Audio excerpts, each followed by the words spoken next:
lụa mày ý lập chạy mà đông vậy po anh cho tích ban này ý do bay đống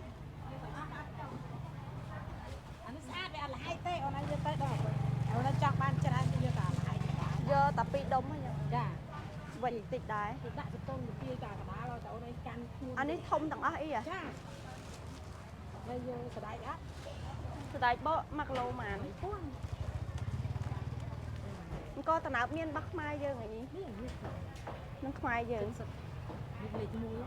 chả chung thông mong bảo là khơi trong nhầm xôm hai có thưa nhầmខ្លួនanh là bay chạy miên nhầm phong con tiếp phải đắp mà đi giờ tại đắp bán thì đắp con tiếp phải là hay anh ấy phải sập nằm lại không nè phải sập ní giờ bấy mà bán mà cái chóp nó mặn ở đây mà cái lỗ mà cái chóp à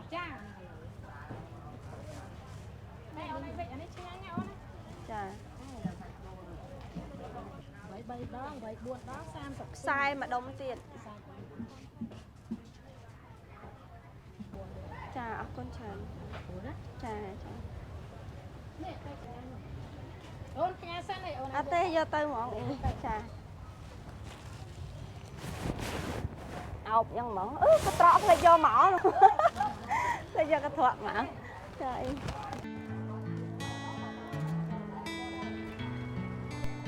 con giờ khang nó là lỗ anh ở đây chà giờ sạch đi cho anh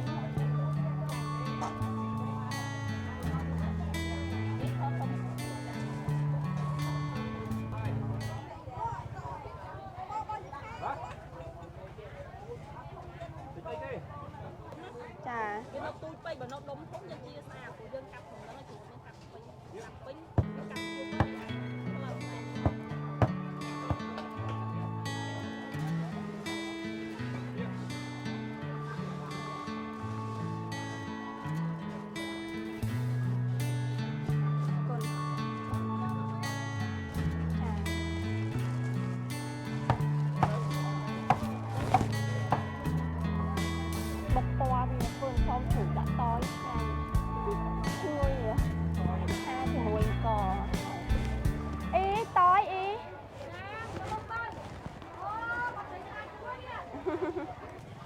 mà anh ý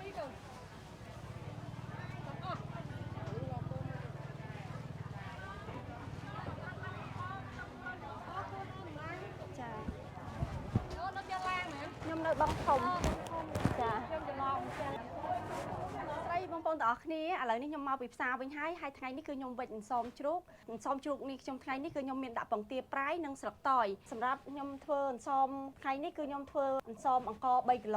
sải bọ ní mà kg sải chuột chật mà kg hay miền bằng tia trái đập crop sọc tỏi ní nhôm do màu mà đai thông sọc tỏi ní cứ dương thử bọc vía do mà tram cho mùi nâng có bằng tia trái cứ nhôm cua do ta hòm té sải bọ cứ nhôm tram vía thò mà đà sải chuột cứ nhôm hăn vía đông chia chấm nặt ven mà dương đặt là móm cho mùi nâng xóm chuột dương bị đào mắc cứ dương thuần xóm chuột ọt miên lật tỏi nâng bằng tia trái té bàn tay lỡ dương cài chai vía đặt bằng tia trái đã sọc tỏi vì ngànhยังวิธีធ្វើនេះខ្ញុំបែបណាចាំតាមដានជាមួយនឹងខ្ញុំទាំងអស់គ្នាមុនដំបូងគឺខ្ញុំត្រូវលាងកលាងសណ្តែកបកហើយខ្ញុំត្រូវលាងស្លឹកតើយដើម្បីយកមកហាន់វាបុកត្រាំជាមួយអង្ករយើងទុកប្រហែលជាកន្លះម៉ោងឬក៏1ម៉ោងសិនចា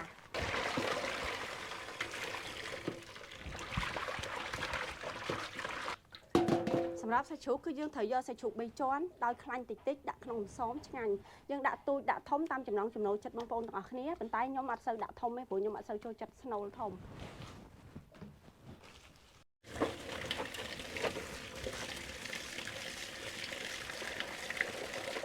ស្លឹកតើយនេះយើងលាងម្ដងមួយស្លឹកដោយសារនៅខាងក្នុងវាមានដីមានតែគល់តិចទេបងប្អូនស្ដាយបកនេះខ្ញុំលាង2 3ទឹកឲ្យអស់ជាតិក្រហមហ្នឹងតិចបងប្អូនអាជាតិលឿងចេញពីស្ដាយបកហ្នឹងណា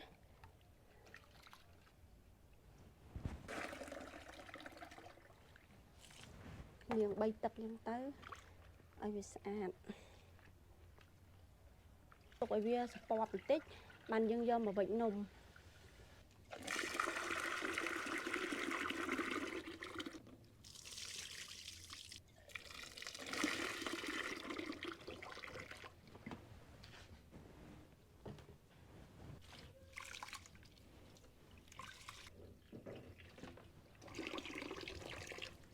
ឥឡូវខ្ញុំចាប់ផ្ដើមហាន់សាច់ជ្រូកជាប្រទេសវែងល្មមមកយើងដាក់នៅក្នុងសាច់អន្សមយើងហើយខ្ញុំហាន់វាទូចល្មមដែរណាវាទូចជាងទុកបើវាអញ្ចឹងណាបងប្អូនបើណាខ្លីពេក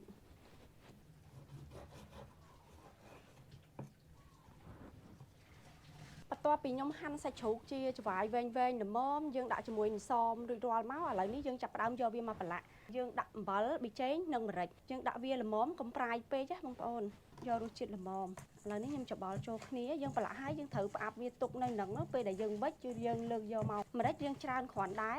ដោយសារអន្សមជ្រូកមានរសជាតិហឹរក្នុងនឹងតិចហើយអង្គក៏យើងត្រូវដាក់គ្រឿងដែរបងប្អូនចាំពេលប្រឡាក់ខ្ញុំប្រាប់បងប្អូនបន្ថែមទៀតឥឡូវនេះខ្ញុំប្រឡាក់ស្នូលអន្សមជ្រូករួចរាល់ហើយខ្ញុំចាប់ផ្ដើមមកហាន់ស្លឹកតើយខ្ញុំហាន់ស្លឹកតើយបុកភ្លាមដើម្បីយកមកចាក់ត្រាំជាមួយអង្គយើងប្រហែលជាមួយស្ទុះចាំយើងយកទៅឆាហើយយើងចាប់ផ្ដើមយកស្លឹកចេកមកជូតសម្អាតវេចបានភ្លាមម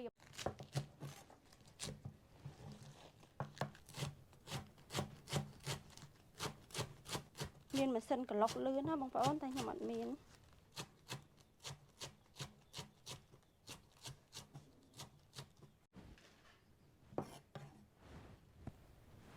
ខ្ញុំហាន់ល្តយរួចរាល់ហើយខ្ញុំយកមកបុកនេះគឺយើងយកម៉ត់ល្មមឲ្យវាចេញជាតិពណ៌និងចេញជាតិទឹកពីក្នុងស្លឹកតើយយើង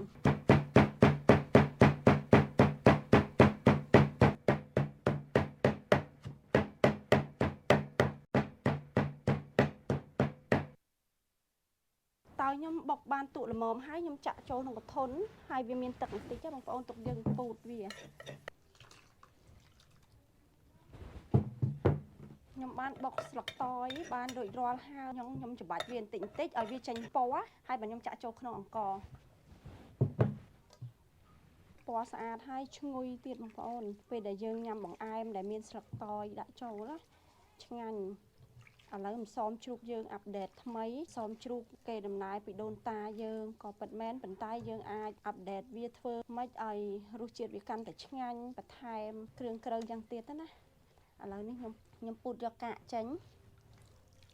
តាមធម្មតាបើខ្ញុំវិចអន្សមច្រើនគឺខ្ញុំមានមួយដាក់ស្លឹកតើយអន្សមពណ៌តើយមួយទៀតរសជាតិដើមរបស់ចាស់ពីដើមគឺអត់មានដាក់តើយអត់មានដាក់ពងទាប្រាយអីទេប៉ុន្តែនេះខ្ញុំធ្វើតិចគឺធ្វើយកឆ្ងាញ់មានពងទាប្រាយហើយនឹងមានតើយទាំងអស់សម្រាប់សាច់អង្គយើងឥឡូវខ្ញុំចាប់ផ្ដើមចម្រោះដាក់ចូលនៅក្នុងអង្គយើងវ៉ាវពណ៌ទឹកស្រស់ស្អាតមែនតែនបងប្អូន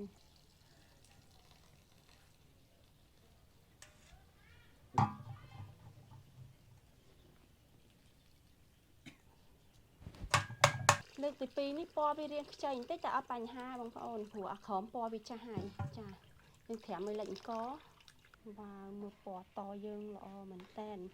យើងដោយស្លឹកតិចហ្នឹងយើងចាំរើសចេញតាមក្រោយក៏បានដែរអីបងប្អូននៅពីលើតិចឥឡូវនេះខ្ញុំត្រាំអង្គទុកបើយើងអត់ឆាយើងត្រាំវាទុក3ម៉ោងអី3ម៉ោងកន្លះ4ម៉ោងណាបងប្អូនបើខ្ញុំឆាត្រាំវាតាកន្លះម៉ោងទៅជិត1ម៉ោងហើយគឺខ្ញុំយកវាមកឆាហើយតយើងនេះគួរឲ្យចង់ញ៉ាំបាត់ហើយអូខេ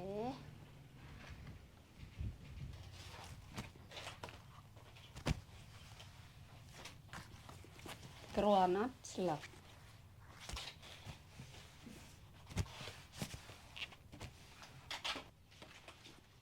ធ្វើល្មមប៉ុនមិនរេនោះប៉ុនហ្នឹងដែរល្មមនោះ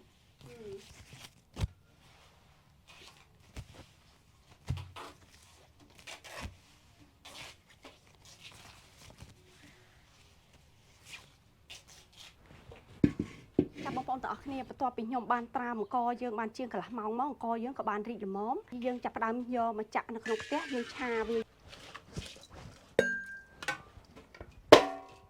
បន្ទាប់មកទៀតគឺខ្ញុំដាក់អំបិលហើយនឹងប៊ីចេងចូលឲ្យរសជាតិអង្គយើងប្រៃឡមចាច្បល់វាឲ្យចូលគ្នាសព្វល្អ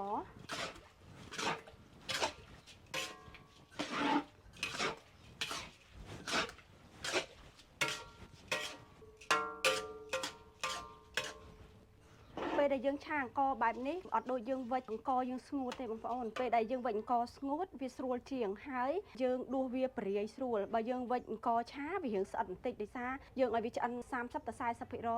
50% យើងលើកវាចេញមកប៉ុន្តែវាឆ្អិនលឿនជាងពេលដែលយើងវិចហើយយកទៅស្ងោរចាស់ហើយញ៉ាំឆ្ងាញ់ដូចគ្នា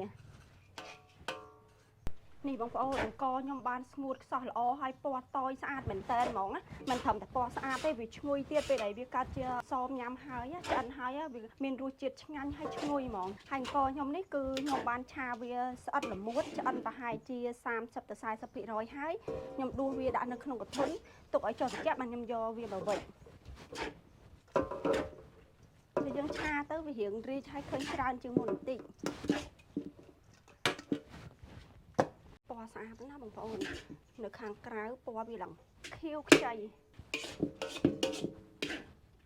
ពេលដែលយើងវេចទៅវាចេញពណ៌កាន់តែស្អាតជាងនឹងទៀតពេលដែលវាឆ្អិនណាអូខេឈ្ងុយខ្លាំងណាស់បងប្អូនហើយវគ្គចុងក្រោយគឺយើងត្រូវគោះពងទាប្រៃយកតែផ្នែកក្រហមណាបងប្អូនខ្ញុំយកវាមកពុះជា2ទៀតដើម្បីដាក់នៅក្នុងអន្សមយើងឥឡូវខ្ញុំចាប់ផ្ដើមគោះ10គ្រាប់នេះគឺខ្ញុំគោះទាំងអស់ខ្ញុំអត់យកអសទេពងទាប្រៃពេលដែលយើងត្រាំវាប្រៃដល់កម្រិតវាប្រៃខាស់គឺវាក្រហមវារឹងបែបហ្នឹងឯងខ្ញុំដាក់តាមមួយចំហៀងបងប្អូនអញ្ចឹងមួយខ្ញុំពុះជា2អូខេបងប្អូនឥឡូវនេះវាខ្ញុំវិចអន្សមហើយអន្សមគឺខ្ញុំដាក់រាងធំល្មមដែរខ្ញុំដាក់ស្លឹកចេក3ទ្រាប់គ្នាផ្ទុយគ្នាទៅវិញទៅមកផ្ទុយក្បាលគ្នាមកស្លឹកហើយខ្ញុំដាក់កដាលមួយទៀតដើម្បីយើងដាក់អង្ករខ្ញុំវិចធំល្មមអញ្ចឹងអង្ករយើងអត់ទាន់ដឹងថាយើងវិចបានប៉ុន្មាននំទេបានប៉ុន្មានយើងយកប៉ុណ្ណឹងចាមិនធំពេកក៏មិនតូចពេកមកល្មមសម្រាប់នំអន្សមជ្រូកនេះរសជាតិវាគឺត្រូវប្រៃបងប្អូននឹងអន្សមយើងគឺរសជាតិបែបនេះតាំងពីដើមមកហើយខ្ញុំដាក់អង្ករចូលហើយគឺខ្ញុំចាប់ផ្ដើមដាក់សណ្តែកបកនៅកណ្ដាលហើយគឺខ្ញុំចាប់ផ្ដើមដាក់ស្នូលសាច់ជ្រូកយើងសាច់ជ្រូក3ជាន់ខ្ញុំដាក់ពងទាប្រៃនេះខ្ញុំដាក់តែ3ដុំទេបើយើងចង់យកឆ្ងាញ់ដាក់ឲ្យច្រើនហើយជាប់គ្នាទៅបងប្អូនបន្ថែមចាឃើញទេបងប្អូនដល់យ៉ាងទៅវាចិត្តល្អវាចិត្តសាច់អង្ករយើងចាសាច់ស្នូលអីវាចិត្តទាំងអស់ហ្មងហើយខ្ញុំចាប់ផ្ដើមបត់វាចូលយើងបត់ចូលបាត់នេះមកយើងចងវាកដាលយើងប្រឌិតវានេះអត់ទាន់តឹងទេណាបងប្អូនគឺយើងត្រូវអុកវាមួយសាទៀតចាឲ្យវាណែនអុកសងខាងចាបើយើងមានអីបុកវាទៀតក៏បានដែរអង្គនៅស្ទើខៀវទៀតណាចាំមើលតែស្ងោចេញមកគេមិនដឹងតែខៀវហើយខេខ្ញុំស្រាយចងកដាលនេះចឹងខ្ញុំអុកមួយសាទៀតអត់ណែនពេលវារីកចាំមិនណែនអូយតំវិញតល់ស្លឹកចេកបានវែងដែរហើយវិចទៅឡើងកតល់បងប្អូនវិចមកល្មមមានតូចមានធំអញ្ចឹងណាបងប្អូនចាដកមកទៀតយើងនេះដិតវាមកចាអូខេដកមកទៀតរឹតមួយទៀត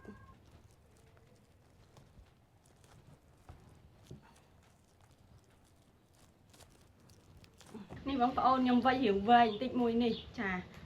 ដូចដុកអានេះលើកខ្ញុំសាក់វិចឲ្យទូចអានេះខ្ញុំសាក់ដបងទី2ឥឡូវខ្ញុំយកសម្រាប់យកប៉ានេះស្អាតហ្មងសមជាអន្សមជ្រូកចា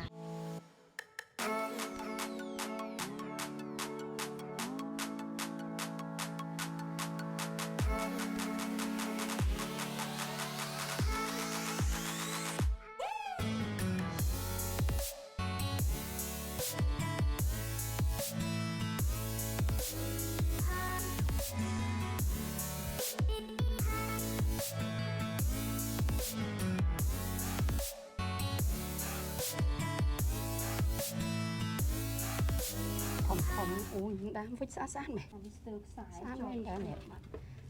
អានេះខ្ញុំដាក់កដាលអានេះរបស់ខ្ញុំបងប្អូននេះអានេះប្តីខ្ញុំអានេះខ្ញុំខ្លីពេកអីណាចុះធ្វើមកចើនេះណាស្អាតយើងរីកទុកមុនលើចឹងមិនអាក្រក់មើលងាប់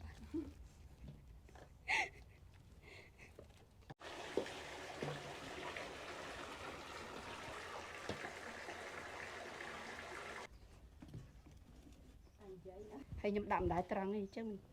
ថាឥឡូវនេះខ្ញុំធ្វើហើយអន្សមលើកចុងក្រោយចានេះគឺអន្សមខ្ញុំហើយឥឡូវខ្ញុំចាប់ផ្ដើមយកមកដាក់ស្ងោរវាយើងត្រូវដាក់ស្លឹកចេក ពីលើសមយើងបន្ថែមទៀតយើងស្ងោររយៈពេលប្រហែលជា3ម៉ោងអីណាបងប្អូនបានឆ្អិនយើងមើលចាក់ស្ដែងរយៈពេល3ម៉ោងគឺយើងបើកវាមើលបើវាឆ្អិនហើយយើងអាចស្រង់វាចេញបានឥឡូវនេះខ្ញុំដាក់ស្លឹកចេកវាគ្របតែប៉ុណ្្នឹងទេខ្ញុំចាប់ដើមគ្របទុកឲ្យវាពុះចោលថែមខ្ជូងរហូតតដល់2ម៉ោងកន្លះ3ម៉ោងយើងបើកមើលនិងមើលចាក់ស្ដែងចា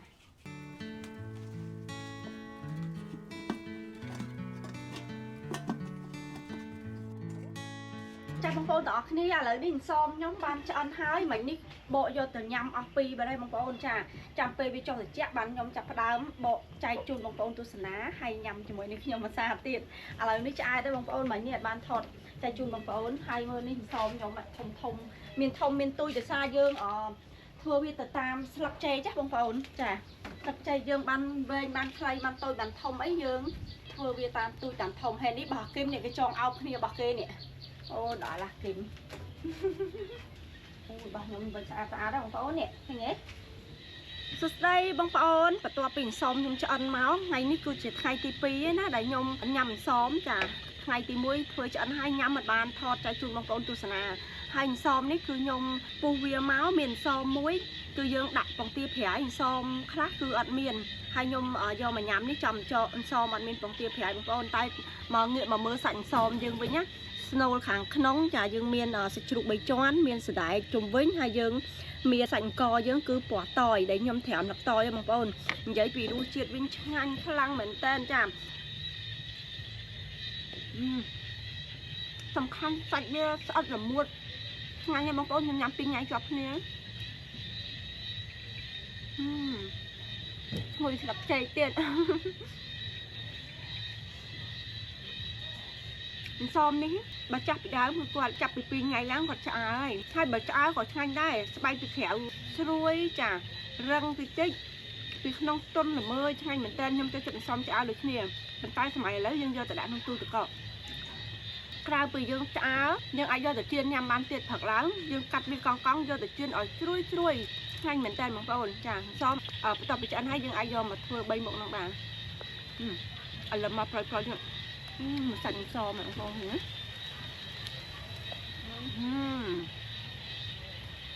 ឆ្ងាញ់មែនតើនិយាយពីស្នូលវិញដល់គូតក្រោយនេះ